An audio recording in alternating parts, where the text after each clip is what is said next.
it's controversial. I'm not sure why.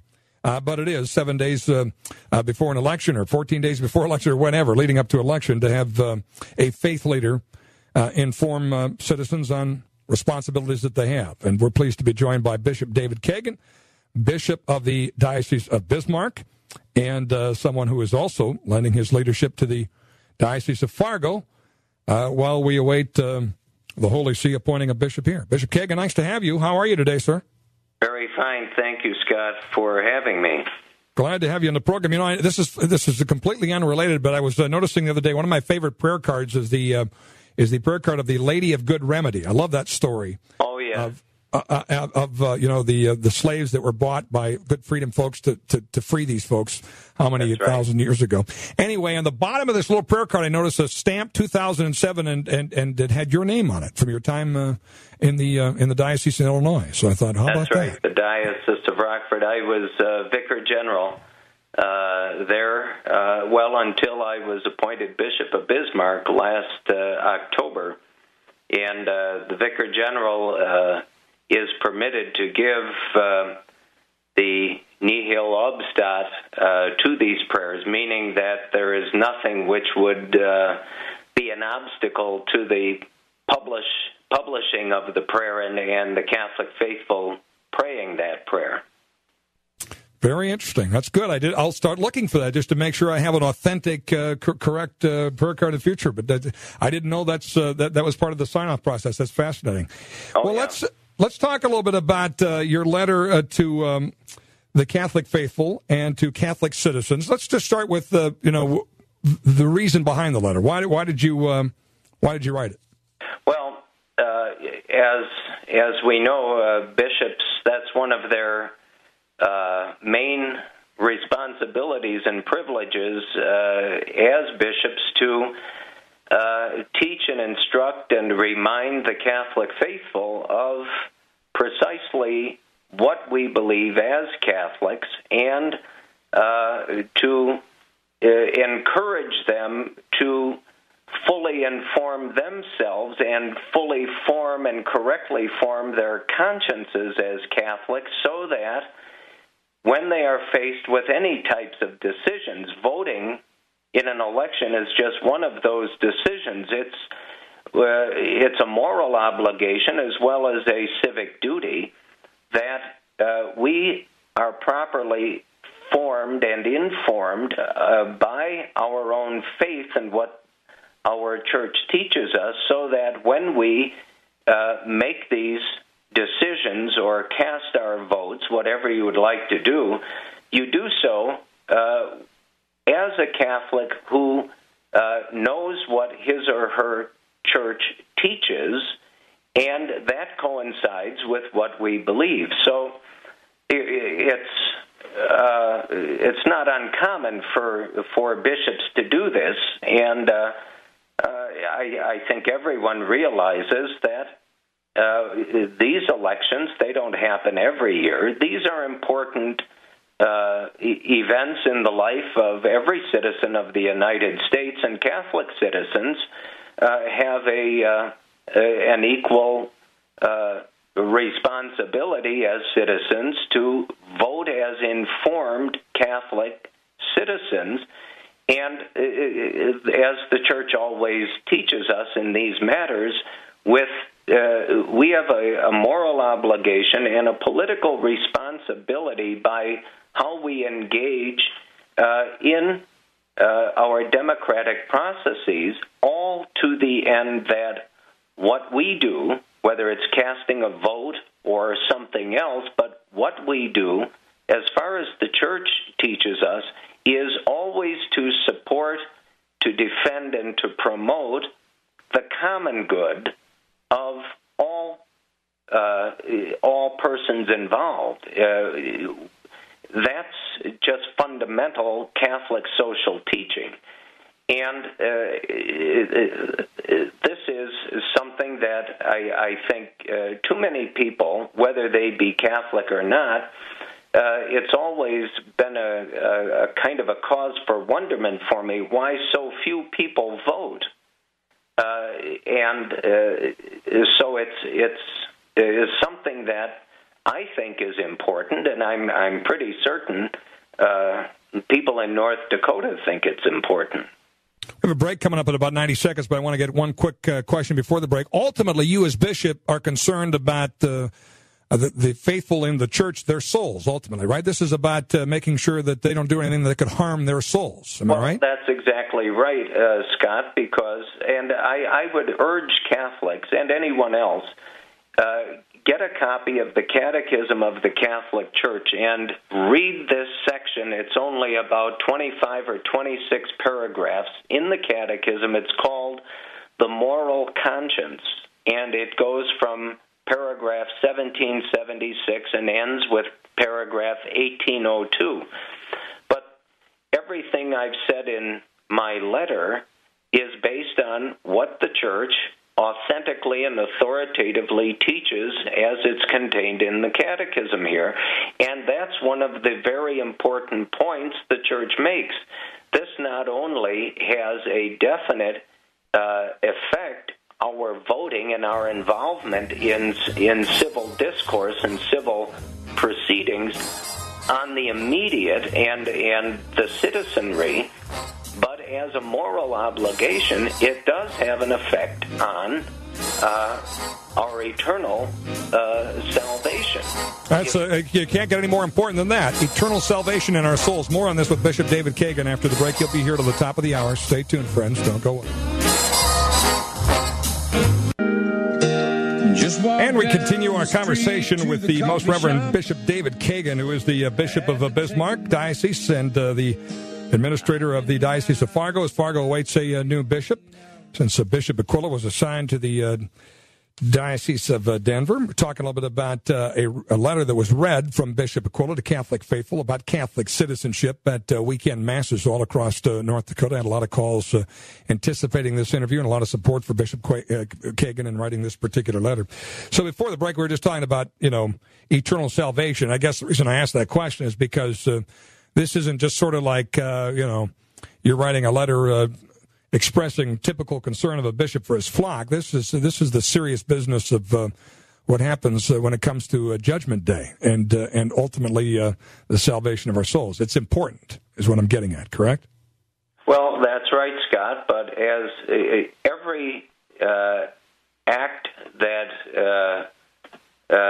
we take is an act that the Church would say is moral in and of itself, whether it be good or evil, but it also has equal consequences. If we do something which is good, the results are good, even if it's just setting a good example. If we do something, we commit a sin, that's wrong, but also the example that we've set by committing a sin is a bad example. So there is a moral consequence to all of our actions. And again, as Catholics, we understand that this is a most serious matter. And again, not to be overly dramatic, but when it comes to exercising our constitutional right as citizens to vote, my whole point was we have to get away from trying to compartmentalize our faith from the rest of our life. Our faith is our life as Catholics. And so I hope it's been a help to Catholic people. My sole concern is that as Catholics, we should vote. We have, as the Church teaches us, we have a serious moral obligation to vote and to make that a conscientious decision on our part based on what is the truth as the Church has constantly taught us in matters of our own faith. And as I said in the letter, we have to evaluate every candidate and simply ask ourselves which of the candidates represents me as a Roman Catholic citizen, and then make your decision. But it's a very serious obligation that we have, and I'm certain the vast majority of our Catholic people, not only in North Dakota but around our entire nation, they recognize that. And my only point and my only concern was to offer them again that reminder of what our church teaches about ourselves having a properly formed conscience in these most serious matters. And then, based on that, make that conscientious vote. And with the intent that we are supporting and defending and promoting the common good of all of us. You know, so, and I guess it's something that, on the one hand, should be apparent, but perhaps it hasn't been explained clearly enough and often enough. But, you know, anyone who reads the letter would have to agree with Blessed John Paul II, that quote with which I conclude the letter. And he lays it out so beautifully and so clearly. Note, he doesn't say all of the social and economic and all of those other issues are unimportant. But he puts it in the proper perspective that all of these other calls for human rights, the right to health, of course, that's a big discussion, the right to home, which certainly would include employment, a fair wage, and again, the right to work, the right to family, the discussion about same-sex marriage, all of this. He says this call for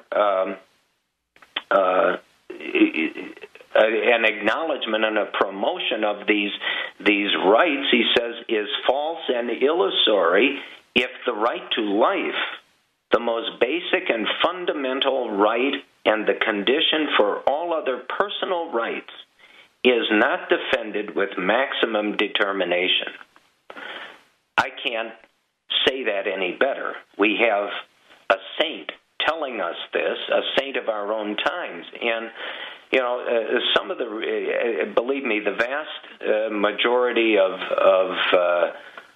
the reactions of Catholic people, not only from North Dakota but elsewhere, has been very favorable to my letter. You know, no one bats 1,000, so there are those who object to it. But, you know, I didn't make any of this up.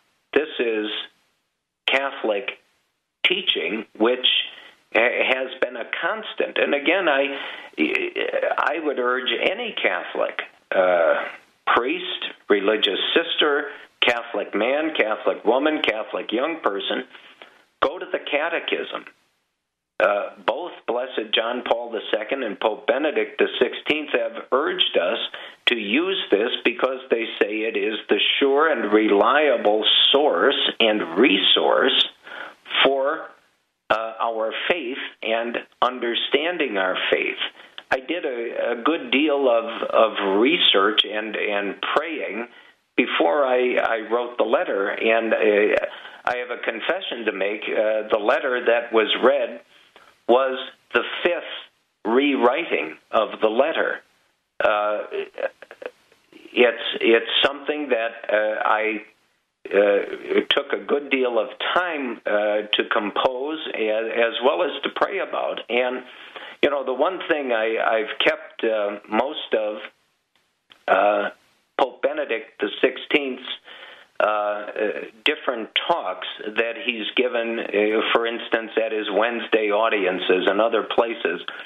And there was a little pamphlet published, and I can't recall who published it, but they published his talks after he had been here in the United States. I think it was in 2008. And as I was going through that, one of the... Hold that thought, if you would. Sorry to interrupt, Bishop Kagan. We're up against a hard break, but when we come back, you can share that from Pope Benedict on us, and we'll talk more about the letter and conscience and just a ton of questions in our final segment. Next on the Common Sense Club with Bishop David Kagan. Don't go away. Where it began. And we're back on our conversation, continuing now with the Bishop David Kagan, who is the Bishop of the Diocese of Bismarck, and as well the serving temporarily in that role, and the Bishop of Fargo as well. We await a new bishop on the eastern end of the state, and we're chatting about his letter on Catholic citizenship that was read at all the masses over the weekend, our final segment with him. So about 7-8 minutes to go in the program. A lot of your comments have come in. Carol says the bishop's a hero. Daniel, by the way, says amen to them. Terry says, I think it's wonderful the bishop is standing up for what he believes in, and it is his duty to remind us, his flock, as well. So a lot of good comments about the letter and this discussion today. Before the break, you were about to quote, I believe, Pope Benedict. Am I right? Yes, I was, Scott. And the Pope, when he was here in the United States back in 2008, he just said this, and I think it captures really my motivation for writing the letter, and hopefully it strikes a chord with all of us. But he said this, and he's making the connection between the faith we profess in church, in the creed, and how then does this translate into the rest of our lives. But he said this, is it consistent to profess our beliefs in church on Sunday and then during the week to promote business practices or medical procedures contrary to those beliefs? Is it consistent for practicing Catholics to ignore or exploit the poor and the marginalized, to promote sexual behavior contrary to Catholic moral teaching, or to adopt positions that contradict the right to life of every human being from conception to natural death? Any tendency to treat religion as a private matter must be resisted. Only when their faith permeates every aspect of their lives do Christians become truly open to the transforming power of the gospel. And again, just like Blessed John Paul II, Pope Benedict XVI, his successor, has just put it there for all of us Catholics, and that's what each of us has to carefully examine in our own consciences. Speaking of our, you and I are at Mass, and we profess our faith in the creed. That's not just a string of statements. That really is the living apostolic faith of our church, and we are the heirs to this faith. So let me ask you, ours to profess and to live and pass on to those who come after us. So just consider for a minute that first article of our faith in the Creed. I believe in God, the Father Almighty, creator of heaven and earth, maker of all things visible and invisible. Okay? Now, you and I, if someone would ask us, do you believe what you just said? I think we'd say, well, yes, I do. But I want to ask. What if the person then says, but then how can you be in favor of abortion or euthanasia or one of those other intrinsically evil actions and still, you're professing you believe that God is the creator of all life, and yet you presume then by what you do outside of church to contradict that. See, that's at the heart of the matter. Yeah, and that's what I guess I'm getting at. That's sort of disregarding, again, the very basic, simple teaching of the church as you talk about here. So my question to you is, if someone chooses to disregard that, chooses to disregard the very clear instructions here that you're giving us that come right from the catechism, that come right from the teaching of the church, the individual human person must always be first, that our vote as Catholic citizens has to focus on who and what protects human life and dignity. What about that person that says, well, I know I'm voting for someone who's in favor of abortion, but I like their policy on social issues better, or, on Social Security or social justice or soup kitchens, or what has that person done as a Catholic?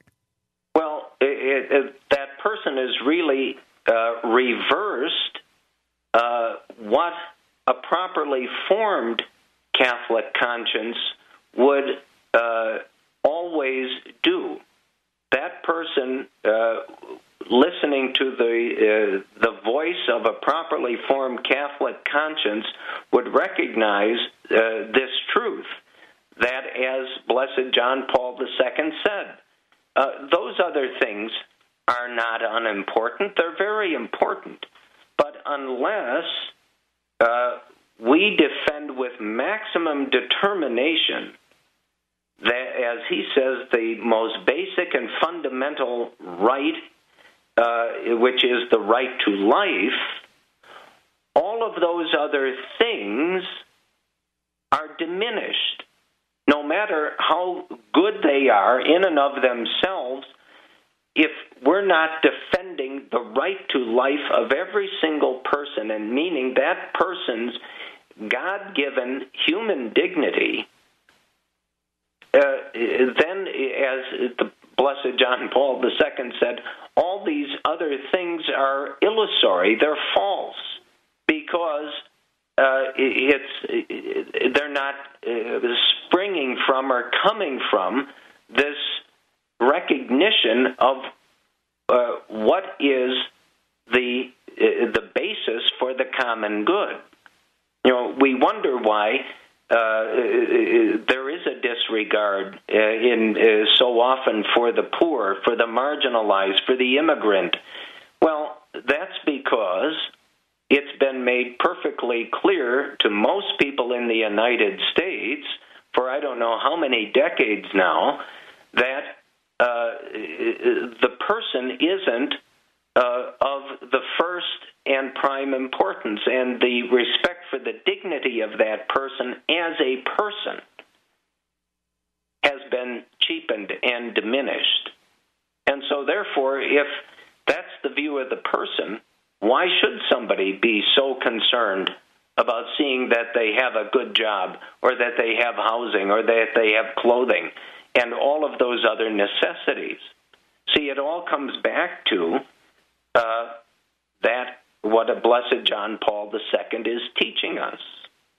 And teaching us so well. Boy, this is a fascinating discussion. I sure wish we had more time to continue it. Folks can, if they did not get a chance to really absorb everything in your letter, find it on the Diocese of Bismarck website. We link to it on our Facebook page as well. And just it's also, Scott, on the Diocese of Fargo website. So great. So you can find it on both websites. Very, very basic. Very, very. And I was going to ask you about, how you form the perfect Catholic conscience, but really you explain it well in the letter. I mean, it's through Catholic teaching, and at the heart of all Catholic moral and social teaching is that single fact that respect given to an individual human person must always be first. I mean, it couldn't be any more well stated in your letter. Well done, sir. Thank you for the time today. We appreciate it very much.